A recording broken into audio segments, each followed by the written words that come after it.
പ്രാഥമികമായ വിവരം മാത്രമാണ് നമുക്ക് ലഭിക്കുന്നത്.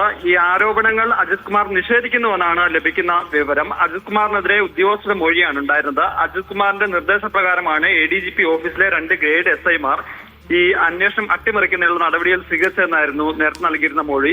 അജിത് കുമാർ പറഞ്ഞതനുസരിച്ച് ഈ അന്വേഷണ ഉദ്യോഗസ്ഥരെ ആലപ്പുഴയിൽ നിന്ന് വിളിച്ചു വരുത്തി അതിനുശേഷം കേസ് ഡയറി കൊണ്ടുവരാൻ ആവശ്യപ്പെട്ടു. അത് തിരുത്തി പിന്നീട് കോടതിയിൽ സമർപ്പിക്കാനുള്ള റെഫർ റിപ്പോർട്ട് തയ്യാറാക്കി നൽകിയതും അജിത് കുമാറിന്റെ നിർദ്ദേശപ്രകാരമായിരുന്നുവെന്നായിരുന്നു ഈ SIമാരുടെ മൊഴി. പക്ഷേ ഇത് അജിത് കുമാർ നിഷേധിക്കുന്നു എന്നുള്ള ഒരു പ്രാഥമികമായ വിവരമാണ് നമുക്ക് ലഭിക്കുന്നത്. ഇതിന്റെ അല്പസമയം മുമ്പാണ് DGPക്ക് ഈ വിശദീകരണം ലഭിച്ചത്. ഇപ്പോൾ DGP ഇത് വിശദമായി പരിശോധിക്കുകയാണ്. ഇന്നല്ലെങ്കിൽ നാളെ DGP ഈ വിശദീകരണം കൂടെ പരിശോധിച്ച ശേഷം SIT സമർപ്പിച്ചിരിക്കുന്ന റിപ്പോർട്ട് ആഭ്യന്തര സെക്രട്ടറിക്ക് കൈമാറും. അദ്ദേഹമാണ് ഇത് ആഭ്യന്തര വകുപ്പിന് നൽകുന്നത്.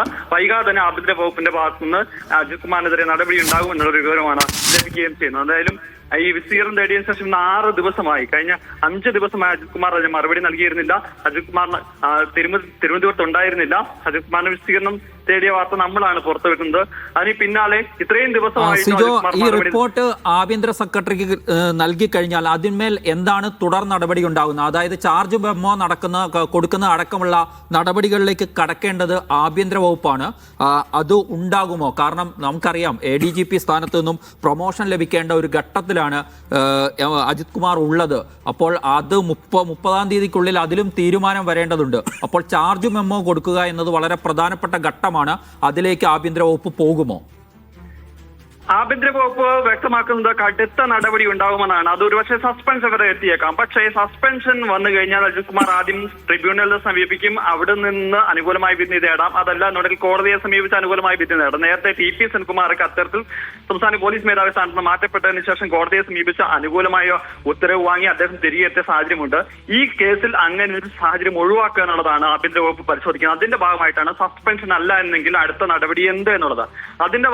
അത് അടുത്തതായി നോക്കുന്നതെന്ന് പറയുന്നത് DGP സ്ഥാനത്തേക്കുള്ള അദ്ദേഹത്തിന്റെ സ്ഥാനക്കയറ്റം തടയുക എന്നുള്ളതാണ്.